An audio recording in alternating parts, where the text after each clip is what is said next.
ना मैदा ना गव्हाचं पीठ, फक्त रव्यापासून तयार करा हा सुपर स्पॉन्जी असा कोकोनट रवा केक. अगदी बेकरी स्टाईल केक तुम्ही घरच्या घरी आणि अगदी घरच्या साहित्यांमध्ये तयार करू शकता. बघू शकता किती मस्त टेस्टी लुकला आहे. तर हॅलो नमस्कार, मी नूतन तुम्हा सर्वांचं स्वागत करते आपल्या मॉम्स फूड कट्टामध्ये. तर आजची रेसिपी आहे कोकोनट रवा केक. तर चला सुरुवात करूया रेसिपीला. सर्वप्रथम इथे 1.5 वाटी रवा घ्यायचा आहे. तर मी इथे जाडा रवा घेतलेला आहे आणि यामध्ये घालणार आहे अर्धी वाटी 1 वाटी साखर. तर साखर देखील मी जाडीवाली साखर घेतलेली आहे. अर्धा वाटी तेल घेतलेलं आहे. राईचं आणि तिळाचं तेल सोडून तुम्ही कोणतंही तेल घेऊ शकता. त्यानंतर अर्धी वाटी दही आणि अर्धा वाटी दूध घेतलेलं आहे. हे सर्व रूम टेम्परेचरवरती आहे, म्हणजे गरम नाही आणि थंडही नाही. तर सर्व मिक्स करून घ्यायचं. व्यवस्थित मिक्स झाल्यानंतर ह्यावर झाकण ठेवून एक 20 ते 30 मिनटं रेस्ट करून घ्यायचं आहे. इथे बघू शकता आपल्या रव्याने मस्त असं दूध सगळं सोक करून घेतलेलं आहे. आता आपण हे सर्व मिश्रण एका मिक्सरच्या भांड्यात घालून मस्त अशी फाईन पेस्ट तयार करून घेणार आहोत. तर पेस्ट अगदी फाईन नाही करायची आहे आणि अगदी जाडही नाही ठेवायची आहे. तर इथे बघू शकता आपली मस्त अशी पेस्ट तयार झालेली आहे.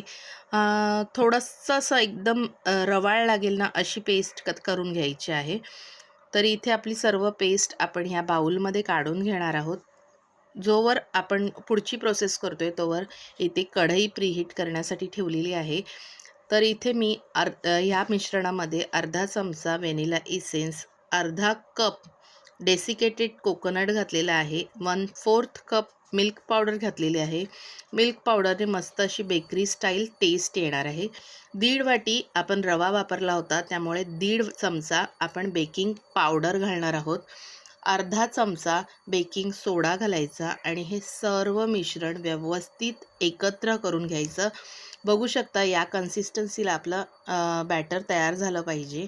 त्यानंतर मी इथे 6 इंचाचा केक टीन घेतलेला आहे. ह्याला आधीच बटर पेपर लावून घेतलेला आहे आणि ह्यामध्ये सर्व मिश्रण घालून घ्यायचं आणि 2-3 वेळा टॅप करून घ्यायचं. आता आपली कढई देखील प्रीहीट झालेली आहे. यामध्ये आपला केक ठेवून 40 मिनटं लो फ्लेमवरती हा केक शिजवून घ्यायचा आहे. बघू शकता आपला केक ऑलमोस्ट तयार झालेला आहे. तर आता केकच्या मधोमध आपण एक टूथपिक घालून चेक करून घ्यायचं. जर आपली टूथपिक अगदी क्लिअर आली की आपला केक तयार झालेला आहे. त्यानंतर 20 ते 30 मिनटं एखादा कापड ठेवून हा केक मस्त असं थंड करून घ्यायचा.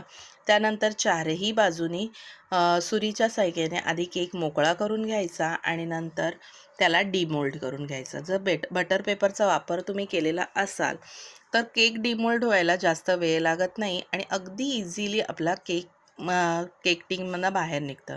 तर बघू शकता कढईमध्ये केक केलेला आहे आणि तरी देखील केक किती सुंदर झालेला आहे. तो कलर देखील तुम्ही पाहू शकता किती छान आलेला आहे.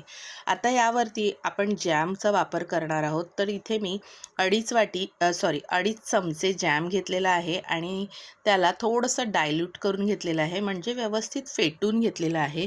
म्हणजे आपला जो जॅम आहे ना तो व्यवस्थित केकवरती पसरवता येतं आणि बघू शकता अगदी इझिली पसरवता येतं.